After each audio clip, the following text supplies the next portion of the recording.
Ciao everybody, welcome back to the bianconerizonechannel. My name is Julian Gennady and I'm doing the match reaction for Juventus against Salernitana, match day 30, in what was a 2-0, I'm not going to say easy as you like, but in the first half it looked like it was going to be easy as you like, but again, there are some things that trouble the squad no matter who the opponent is, and I think we just have to accept the fact that this is who we are at this moment in time. I'll get into that after. What I am going to go over is the stats, ratings, quotes, and give my take on what is now a reality where we are 7 points off the top, 4 points off second, well, in Allegri's eyes, 4 points off second and third. And again, we'll get into that because it's part of the quotes. But for now, let's sit back and relax and enjoy. First and foremost, like the video, subscribe to the channel, do all that stuff, click the bell icon to stay notified. Our stats will be are sponsored by SPORTENING. You can see in the bottom left-hand corner of your screens. You can join the SPORTENING app with the link in the description. I do not have the technology or technical savviness to put the QR code like Ali can.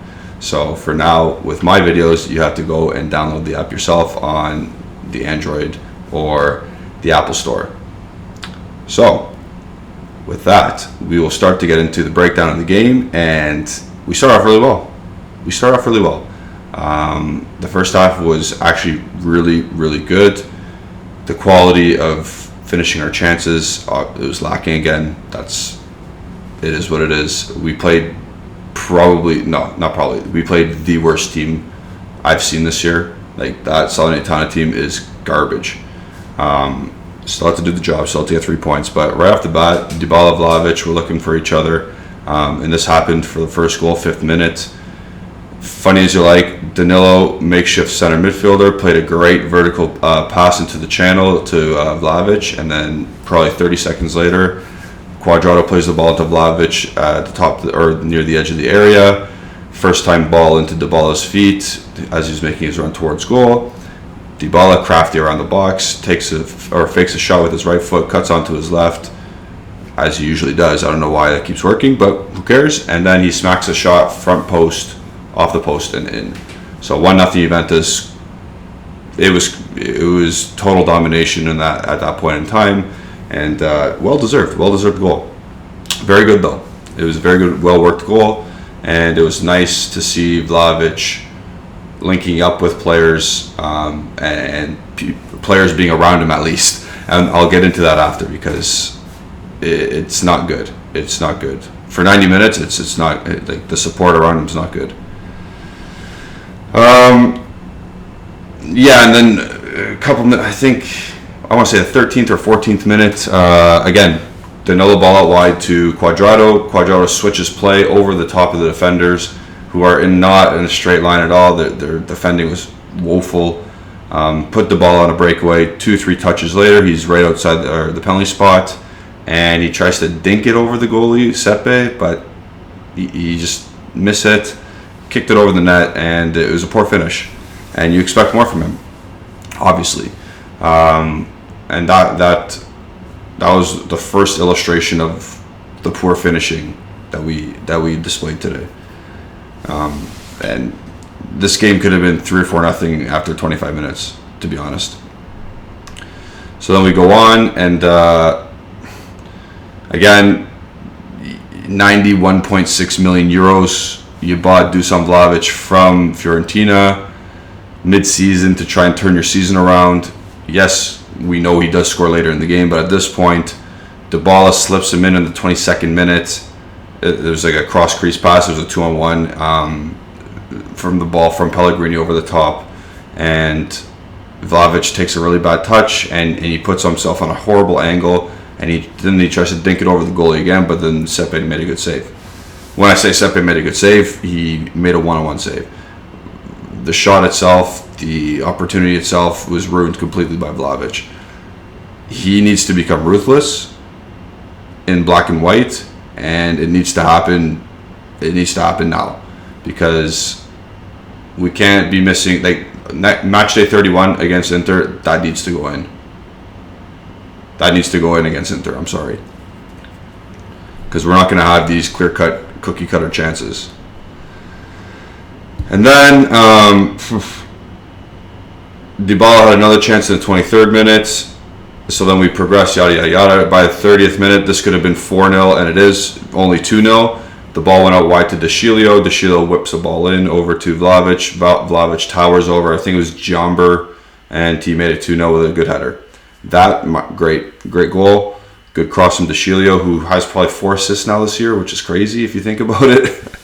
You don't really think of De Sciglio as an attacking fullback, but he does a job. And the rumors of an extension, I'm fine with him because he won't make a lot of money. He doesn't make a lot of stink about playing time, and he's reliable under Max Allegri. What more can you want as a sub player, as a depth player?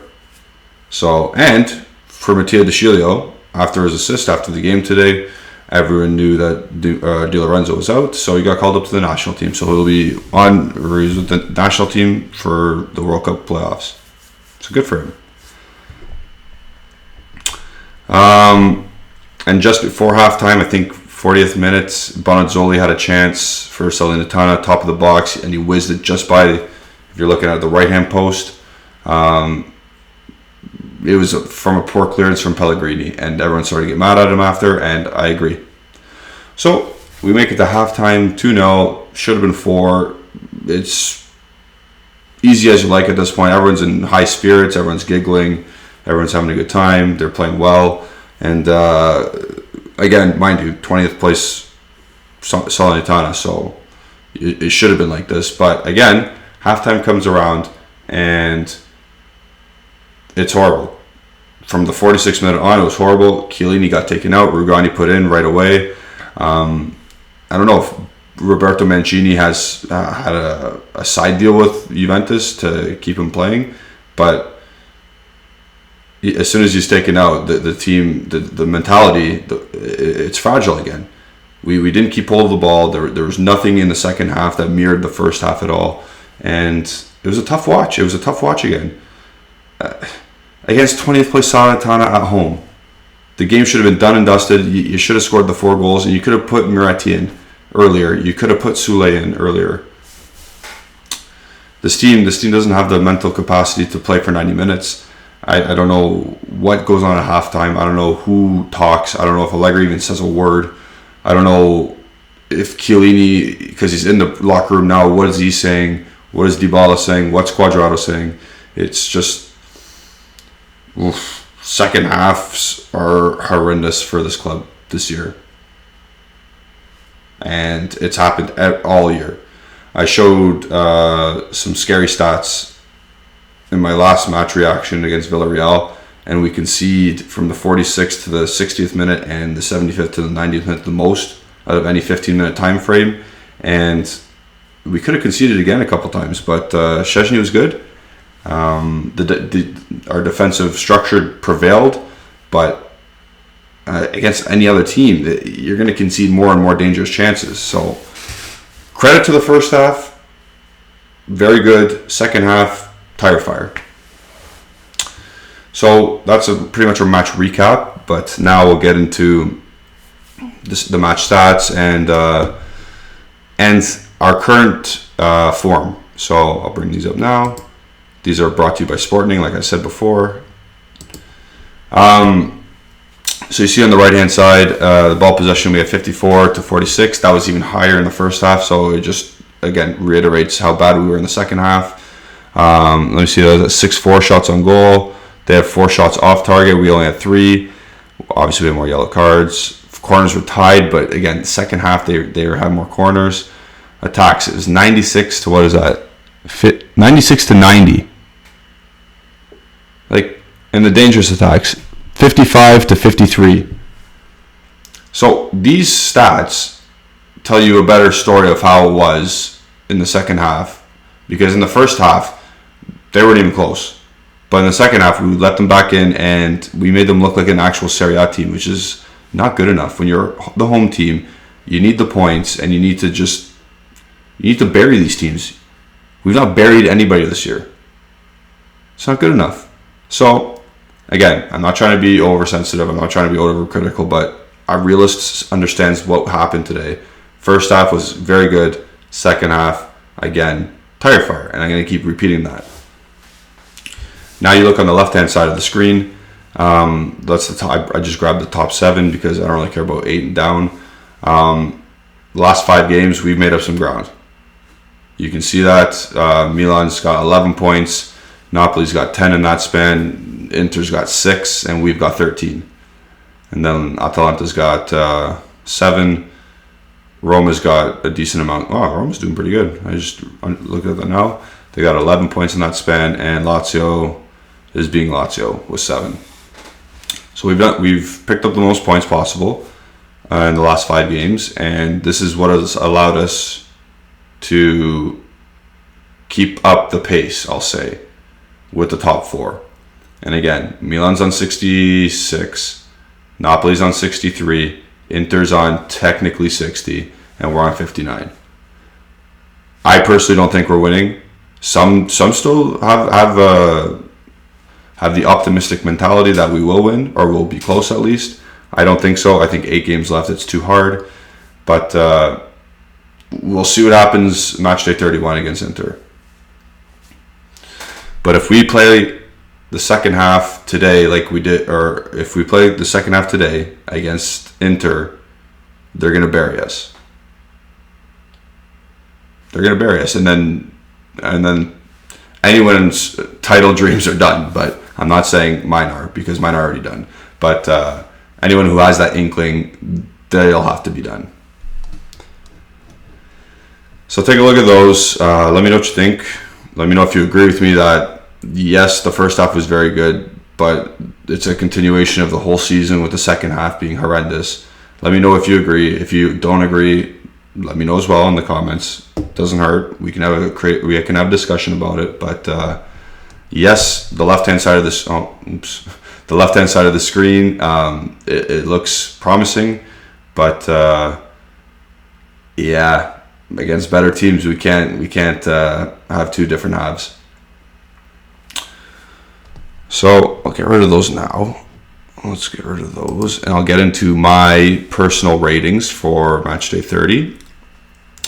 And I'll preface this by saying there's one banter one, there's one joke one, so it's not real. So as you can see on the right-hand side of the screen, Szczesny I gave an 8 because he did make a couple of saves and that we needed him, and his distribution was not the worst today. It was actually above average for him personally, so I gave him an 8. De Sciglio gets a 7. He got an assist, clean sheet. He was relatively solid again, so he got that rating. De Ligt, 6. He was fine. Nothing standoutish, so he gets a 6. Chiellini got a 5. I gave him. He played 45 minutes. Pellegrini, I gave him a 5 because of it's a useless yellow. Personally, that's not a foul, but it's also not a dive. It's just contact. But he has a history of diving in the league. You see it every week in, week out, whenever he plays. He does have a history of diving, and the ref decided to give him a yellow, and you can't put yourself in that situation. You can't. Yes, there's contact, but do not scream, because that means you're looking for something.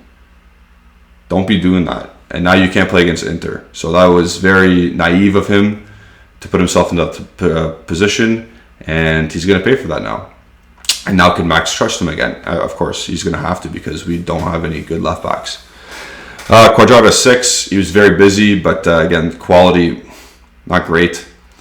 Danilo 7 as a center midfielder.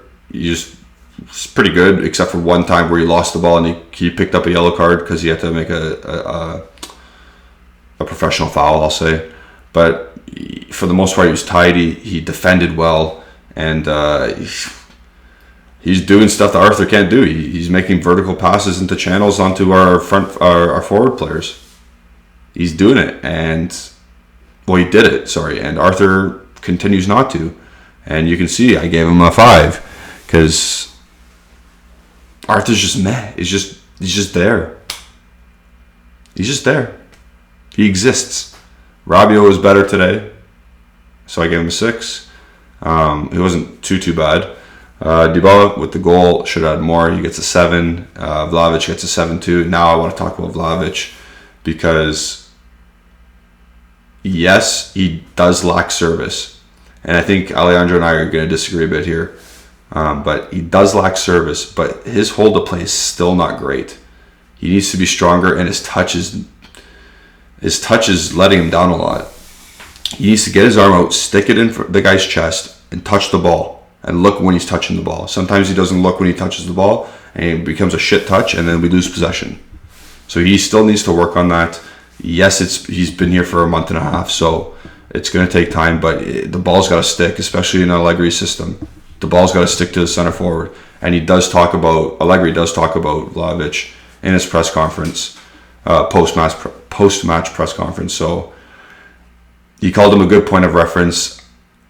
I agree today in a sense because he got a goal and assist and he was okay, but he's got to be better. He's got to be better, especially with his touches around the area as well.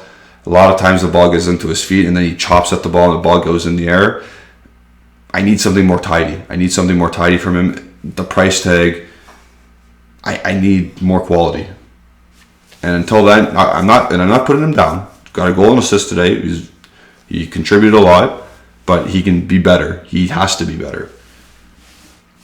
So we'll go to Bernardeschi now. Anonymous garbage. Moise Kean, he tried some weird. He dribbled out of bounds essentially when he did touch the ball. And I gave Moretti a 10 just for banter because he stepped on the field, so good for him. Morata was bad when he came on, and Rugani would look shaky. He makes the mistake he against Villarreal, and he gets subbed out right away. And now is his confidence gone? Because his first clearance, he literally kicked the ball opposite way for a corner, and it hit his hand, and I could only imagine what was going through his head. It was never a penalty shot, but we've seen those given before, so scary. Max Allegri gets a 6 because they won. They played very good in the first half, kept a clean sheet. He doesn't get more than a 6 because whatever he says at halftime is horrible. The level of the team goes down in the second half, and his substitutions are not good as well, and he doesn't use players that in their natural positions. But again, you got the win, you got the 3 points, which is the main thing, so he gets a 6. I could have given him a worse score, to be honest. And then Juventus as a whole, the team, 6. Again, tale of two halves, very good first half, tire fire second half, but they got the win, and they kept pace with the rest of the top 4. So again, let me know if you agree with my ratings in the comments. Don't take the Moretti one seriously. I was kidding, but I gave him a 10 because he got an appearance. Okay, we'll move on to Allegri's post-match press conference now. The little excerpts I took out of it. I will be making my comments on them. So we'll start with the first one. I'll read it out to you. So the news report. This is about the embrace of Dybala getting subbed out in the 58th minute. The hug with Dybala. The relationship is good with everyone. Then there are disagreements. Things are born and die there. He arrived from Palermo when he was a child. Now he's grown up. We attacked the game well. We could have been sleepy at the start. Maybe the elimination could have blocked us. So he said in his pre-match press conference that we have to focus on the league now, and the media, not you people watching, but he was pointing at the media saying, you are putting the expectations on us to go through. So I don't think there should be any way that he was thinking that his team should be sleepy at the start because of the elimination. He should have had those guys fired up and ready to go. And he did. Credit to them. They were ready to go from the start, and they did well. Then he goes on to say, nobody expected us to go out. And it stuck with us. The boys did well. We were tired in the second half. Horseshit excuse. I can't stand that. We could have had a third. The important thing was to win and extend the lead over the chasing pack. Correct. Job done. For the first time, we are 4 points behind the second place. So when Max Allegri talks about chasing teams, he always gives the team with one less game played the benefit of the doubt to get the 3 points. So he's talking about Inter in this case, because Inter they dropped points. So if they had won if they had won their game against Fiorentina, they would be on 62 points, and then they would essentially be on to Allegri 65 points.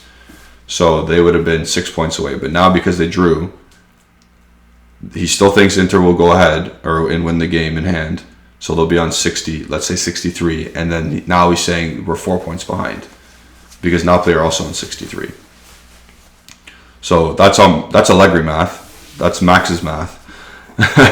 So, I agree with him in a sense because you expect Inter to be a crap team, whoever they play next.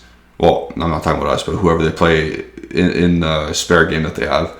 So, yes, I agree with him in that. And he's right. We're 4 points behind second place for the first time since, match day 2? Match day 1? So, I think he played it down a lot for the chase, and he jinxed a lot of teams. Because at one point we were 17 points down. So, he must be a little giddy inside, but the job is not even close to being done. He needs to gather the guys and play well match day 31 and get a win. Because if you draw Inter on match day 31, it's useless. They have to go for a win. I know they won't go for it, and they'll try to counter, but again, they got to go for it, in my opinion. That Inter team's weak right now, mentally. So I think this team's got to go for it. If everyone's healthy, God willing, everybody's healthy for that game. So, obviously except for Chiesa and McKennie, but everyone else, if everyone's guns blazing, ready to go, you got to go for it. We'll go to the next one. Inter has one game less. There you go, 4 points more than us. We have to look at that. It's a good goal for us now. After the break, we will get some players back. He's talking about Zakaria and Bonucci. Dusan had a good game. He's a point of reference up front, like I mentioned. Happy to score again. He was well supported by the team. I disagree. In the second half, he was out by himself in some parts of the first half. So the majority of the game, he was left stranded. Like everyone else, I talked to him a lot. He needs to improve his game. We're working on that. Yep, I agree. Danilo, a pleasant surprise, a great professional and player. He listens and knows how to play football. Very good at reading the game. In front of the defense, he has 2 good feet. He plays short and long and is available. Couldn't agree more. If it wasn't for... I don't know. What do I want to say here? If it wasn't for the goals from Vlahovic and Dybala, Danilo, he was fantastic today. I'm not going to lie. He's a left and right. He's a fullback by trade. He steps into center midfield and is the best midfielder on the park for both teams. It's tough. It's tough to do. It's very tough, especially when you're not a natural center midfielder. That's very tough to do. And credit to him. Because I remember his first center midfield start last year against Lazio. He was very good again in that first game. A couple other times he was tried there. He tailed off, but that's expected because that's not his natural position. So I hope this is not a long-term thing. But he did the job today, and Allegri is spot on saying he is a top professional. He's not the most brilliant player in the world, but he can do a job. And Juventus should be happy to have him. And the fans should be happy to have him. And then we'll move on to the last quote here. Sorry, let me just click that away. Okay, he's talking about Dybala's contract. I don't know that if Dybala will stay with Juve. The club thinks about that. I'm in touch with them. The coach is part of the club. Not only Paulo has an expiring deal, there are several, like Quadrado, De Sciglio, Parin, and Bernardeschi. At the start, and he's talking about the start of the season, we had to work after Cristiano left. I had just arrived and didn't know many players. I started working in a certain way. Then I changed. We have raised the intensity to become a team. Then the boys are wonderful. we're in an important moment. We're playing for one of the top 4 places and the Coppa Italia final. Inter are still the Scudetto, or favorites for the Scudetto. Whatever, Max. Sure. It's Milan, because they're first and by some points. So it's theirs to lose. I understand why you're saying Inter, because you play Inter next and you want to put pressure on them. But it's Milan's to lose right now. But I don't like how he's blaming the start of the season on Cristiano Ronaldo, because you could avoid that. You didn't have to lose to Udinese, or you didn't have to draw Udinese. You didn't have to lose to Empoli. Like, there's ways around that. The Napoli loss, I understand. I'll give him the benefit of the doubt, and the Milan draw, I'll give him the benefit of the doubt. Those first 4 games, but those first 2, they should have been W's, regardless if Ronaldo was there or not. So I think he's putting too much stock into those. But yeah,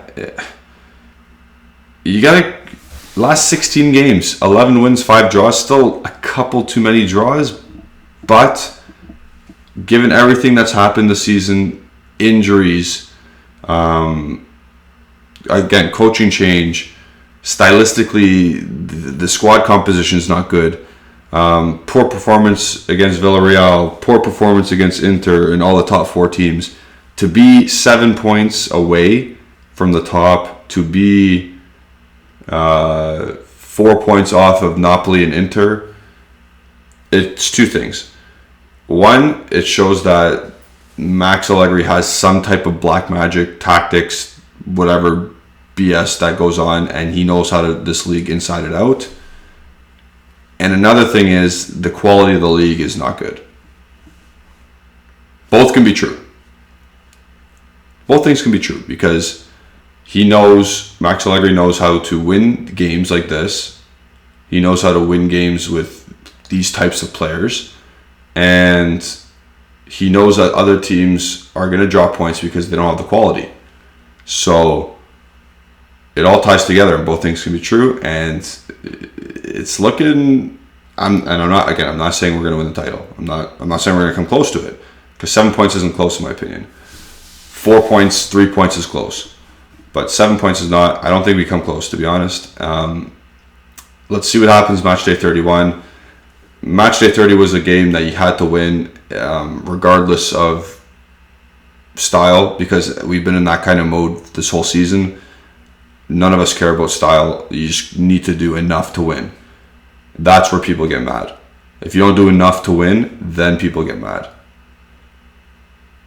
Fans, I'll say. So the way I look at it is, if you create 3 or 4 chances against Inter and you score 2 of them, and you win 2-1, fair. Good result, good win. If you do what you did against Milan early on in the season in January, and you get 0 shots on target and you just play like absolutely flat, then we have a problem. So it all comes down, the season doesn't come down to match day 31, but if they want to actually have a shot at Milan for first, they need to come out guns blazing, because that Inter team is fragile, and there's no excuse with injuries anymore. Unless something happens magically, I'm going to knock on wood, unless something magically happens during the international break and we get some injuries. But there's Zacaria's coming back, Bonucci's coming back, everyone else is pretty much back that are supposed to be back. Locatelli is not going to have poison. So good win today. Onwards and upwards. Go into with a positive mentality against Inter, and let's see what happens. And I think some fans are starting to believe, or have been believing, but I think match day 31 will be the biggest indication of everyone else's opinion. Because if you beat Inter, the rest of the league is going to notice. The 2 up top are going to really notice, and they'll be like, oh bleep, here we go. So with that, I'll end on that. Enjoy the international break. We're going to have some decent videos and content coming out during the international break. I'm going to go through a whole analytical breakdown of the season so far. all games, all 42 matches combined. Look out for a potential Legends show, potential what should we do in the summer show, all the lives, of course, all Justin's daily shows, and of course our podcast. So stay tuned for all of that stuff. Thank you for watching this video. We really appreciate it. We're over 2,500 subscribers now in less than a year. It's incredible what you guys are doing. Please continue to watch and like and interact with us, because we're willing to interact with all of you. It really helps the channel grow, and we're very thankful for that. So thank you. Like the video, subscribe to the channel, join Sportening. Join Sportening. And yeah, Forza Juve, another 3 points.